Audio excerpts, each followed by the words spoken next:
네, 광주광역시에서 지난달 27일 첫 확진자가 나온 이후에 교회와 대형 오피스텔, 사우나 등 다양한 곳에서 산발적으로 집단 감염이 발생하고 있습니다. 빠른 전파 속도와 조용한 전파의 우려 속에서 시민들의 불안감도 큰 상황입니다. 오늘 이슈 저격 시간에는 지역 감염 확산에 대한 광주시의 현 대응 상황을 살펴보고 향후 대책은 무엇인지 전문가와 이야기를 나눠보도록 하겠습니다. 광주광역시 감염병 관리지원단 유소연 단장 나오셨습니다. 안녕하십니까? 안녕하십니까?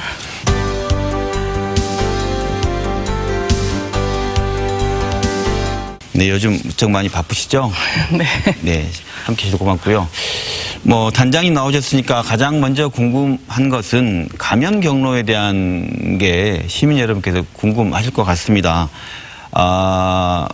이 집단 감염의 진원지가 과연 과거에 광륵사냐 또 아니면 또 어떤 곳이냐 했는데 지금 그 어떤 방문 판매와 관련된 금융 오피스텔 쪽으로 좀 결론이 난 것 같은데 어떤 상황인가요? 확진자가 그 사찰을 방문한 적이 있고, 그다음에 이제 스님이 감염이 되셨고, 스님을 방문한 신도들이 감염이 된 상황이었기 때문에 이제 사찰이 주요 이제 발생의 포커스가 됐었는데요. 그 이제 초발 환자의 또 다른 접촉자들을 이제 조사하는 과정에서 이제 사찰을 그 광륵사라고 하는 절하고는 무관한 또 다른 접촉자들 그리고 그 접촉자들의 동선들을 파악하는 과정에서 이제 코인이라고 하는 부분의 단서가 이제 나왔었고 그것에 대한 걸 확장을 하니까 이제 결국에는 방문이나 다단계 판매 하고 연결이 되어 있었고 그것에 대한 이제 소스가 대전 지역의 방문 판매와 연결이 되어 있는 것 같다라고 이제 판단을 하고 있는 거고요. 근데 이제 그거하고 연결이 되긴 했는데 또 현재 지역에서 발생한 확진자들 중에 방문 판매하고도 연결이 되 계시지만 또 다른 일상생활을 진행을 하고 있기 때문에 그 생활의 고리에서 이제 파급이 된 교회나 아니면 요양원이나 그다음에 이제 최근에 이슈가 되고 있는 사우나나 이런 부분으로 전파가 되고 있는 상황입니다.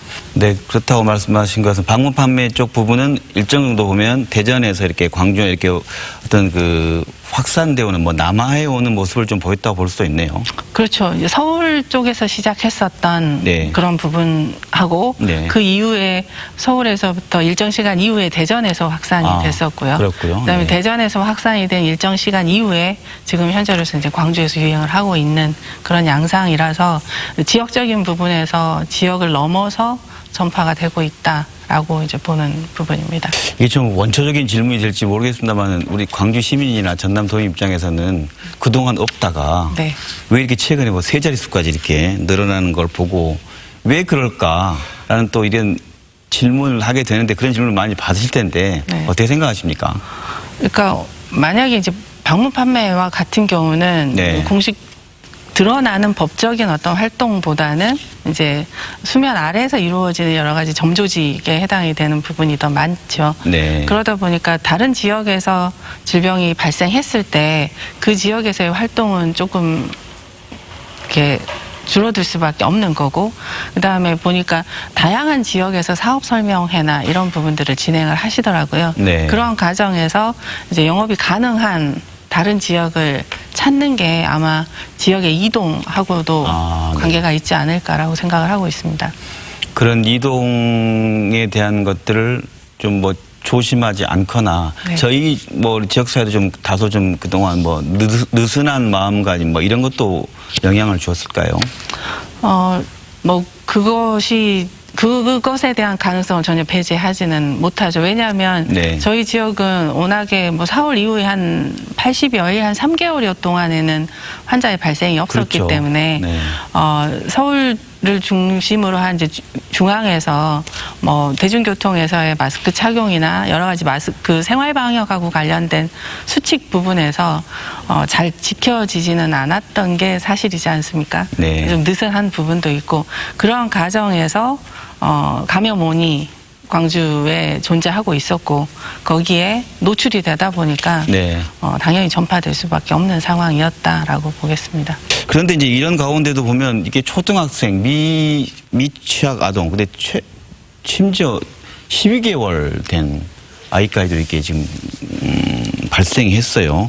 이번에 어떤 대책이 좀 필요할까요? 참 답답합니다만. 예, 그러니까 이 상황을 보면 네. 아까 말씀드렸다시피 코로나19는 네. 특정한 어떤 대상에게만 발생하는 게 아니다라고 하는 거죠. 네. 누구에게나 발생할 수 있는 부분이고 어떻게 보면 우리가 인생에서 가장 취약하다고 할 수 있는 영유아 그리고 노인들에게도 충분히 전파될 수 있는 부분이라서 네. 그것에 대한 것을 줄이기 위한 노력들을 하는 게 필요할 것 같습니다. 그게 다시 돌아오면 네. 현재로서는 이 질병을 치료할 수 있는 치료제나 아니면 노출이 되어도 예방할 수 있는 예방 백신이 있지는 않은 상황이니까 네. 그것을 회피하거나 방어할 수 있는 노력을 하는 게 가장 중요한 거거든요. 그런 부분들을 같이 나는 괜찮고 우리 아이는 괜찮고가 아니라 누구에게도 있을 수 있는 부분이니까 그것에 대해서 적극적으로 협조하고 같이 동참하는 게 가장 중요할 거라고 생각을 합니다. 네, 그래서 방역당국에서도 뭐랄까요, 소규모 모임에 대한 네. 것들은 이제 거의 하지 말아라 네. 얘기하는 거 아니겠습니까? 그걸 네. 지켜줘야 되는 거 아니겠습니까? 그렇죠. 일부 종교시설과 관련된 부분도 이런 부분을 좀 잘 지켜줘야 될 텐데요. 네. 가장 중요한 게 네. 실내에 있는 생활에서는 네. 환기라고 하는 부분이 되게 중요하죠. 왜냐하면 오염면이 있다고 하더라도 환기가 되면 그게 희석이 될 수 있기 때문에 네. 그런데 이제 대체적으로는 뭐 폐쇄된 공간이라고 하는 부분, 뭐 지하이거나 아니면 폐쇄된 공간이면 자연 환기는 이루어지지 않는 부분이고요. 그러니까 우리가 이제 보통은 네.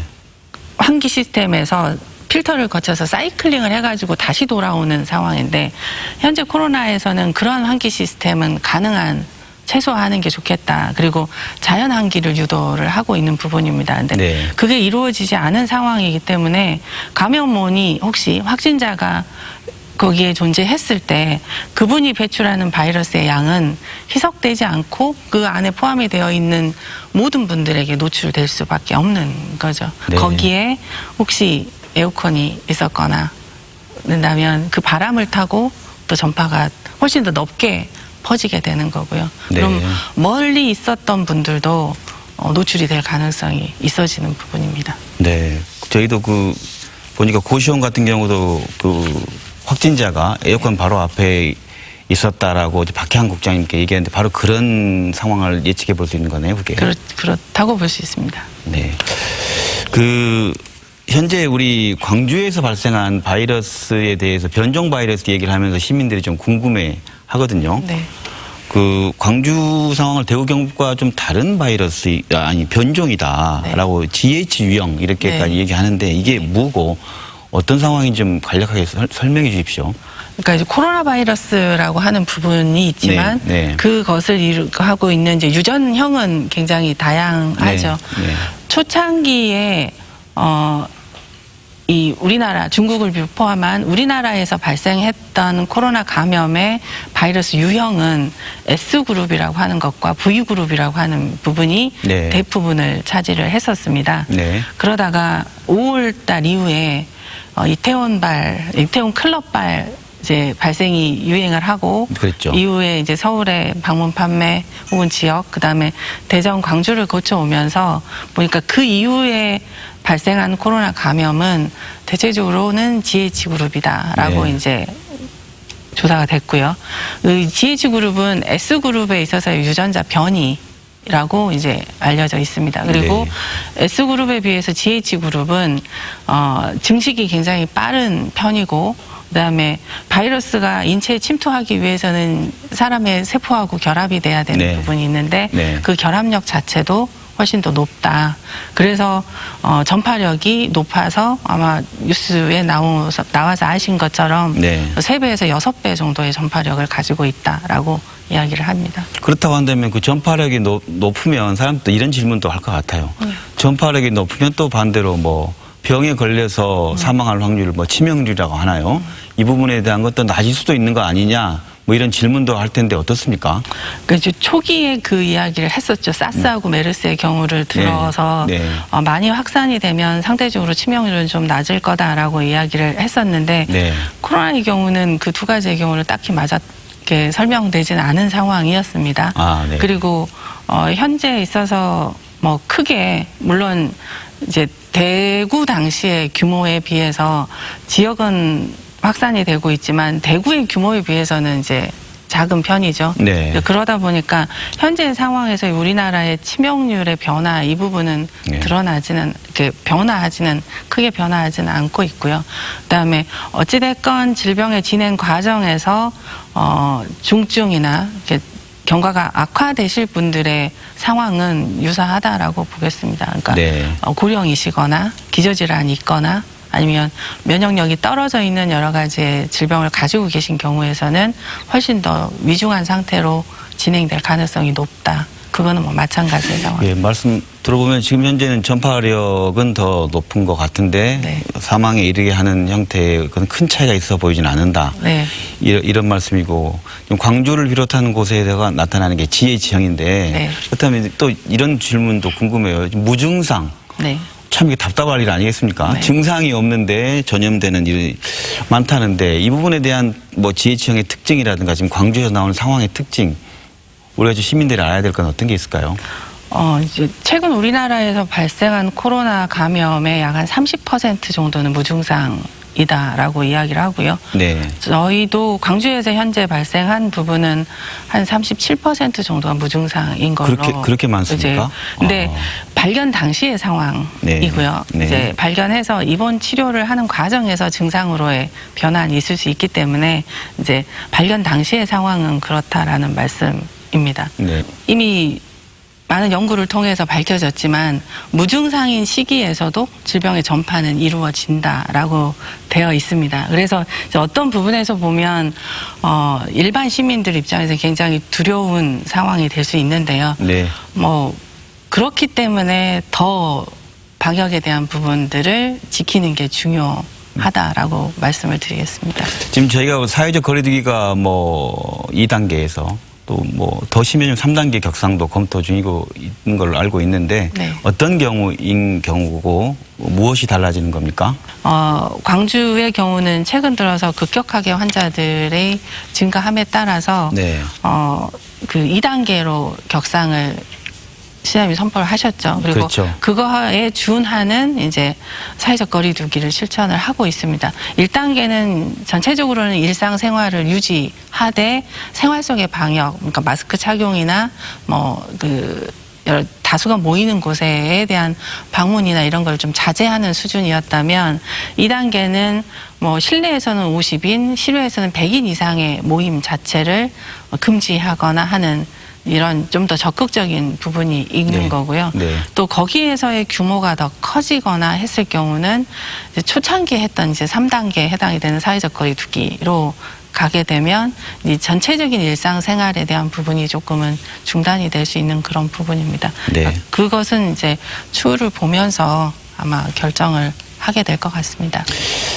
네. 뭐 프로그램 보는 시청자 여러분께서는 이런 고민을 하실 수 있을 것 같아요. 나는 어떻게 해야 되는가? 혹시나 확진자와 동선이 겹치거나 또 증상이 발현될 경우에 나는 어떻게 검진받고 어떻게 해야 되나 할 때 어떻게 단장님께 얘기해 주실 수 있을까요? 혹여나 모를 다수의 노출 공간, 대중교통 이런 부분들이 있죠. 그래서 그런 부분에 대해서 발표되는 동선에 본인이 다녀오신 적이 있거나 네. 겹치게 되면 네. 반드시 해당 보건소에 확인을 하셔서 거기에서 선별검사에 대한 부분을 안내할 거거든요. 그 안내에 따라서 검사를 받아보시면 될 것 같습니다. 아니면 본인의 어떤 증상이라는 건 증상이 어떻게 나옵니까? 뭐 알려져 있지만은. 이건 이제 호흡기 관련 증상이라서 네. 기침, 발열, 네. 네. 인후통이 이제 주가 되는 부분이긴 한데 네. 최근에서 이제 미각저와 후각저라고 합니다. 그러니까 갑작스럽게 입맛이 좀 떨어지거나 그 냄새가 잘 안 맡아진다거나 하는 이런 부분의 증상들도 있을 수 있고요. 또 이건 호흡기 질환임에도 불구하고 소화기계 증상, 그러니까 설사와 같은 그런 증상도 발현이 되기는 합니다. 그래서 이런 유사한 증상을 느끼시는 경우에 있어서는 지금은 이제 동선 여부하고는 관계없이 그 선별검사소를 방문을 하시거나 아니면 이제 안심병원으로 해서 좀 분리된 상황에서 진단과 그다음에 검사를 진행할 수 있는 그런 곳이 있기 때문에 그곳에서의 진료와 검사를 받으시는 게 좋겠습니다. 증상을 느끼는 분이 거길 가면 그냥 검사해 주는 겁니까? 아니면 비용이나 이런 부분들은 어떤 기준으로 어떻게 이루어집니까? 코로나가 관련된 의심되는 증상이 있어서 방문하신 경우에는 의사의 소견 등으로 인해서 검사를 받으실 수 있고요. 네. 그런 경우는 무료 국가가 검사를 해주는 걸로 그렇게 되어 있습니다. 근데 무증상이어서 근데 내가 궁금하고 걱정돼서 검사를 받으시는 경우는 그거는 이제 본인 부담을 하셔야 되는.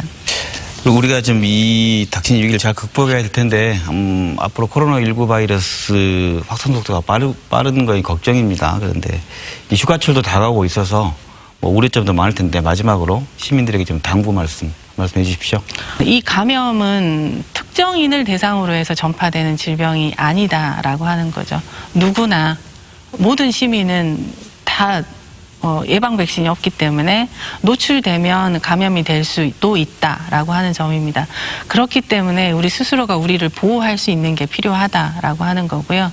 그것에 대한 게 이미 말씀드렸던 마스크, 손 씻기, 개인 위생을 철저히 하는 것과 같은 일상에서의 모습, 그 다음에 혹여라도 노출될 수 있는 감염원이 존재할 수 있는 곳에의 방문, 그 다음에 활동에 참여를 자제해 주시는 것, 그다음에 유행 지역에 대한 방문도 가능한 휴가철이긴 하지만 좀 자제해 주시는 게 나를 보호하고 그 다음에 우리 지역을 보호할 수 있는 가장 중요한 방법이지 않을까 생각을 합니다.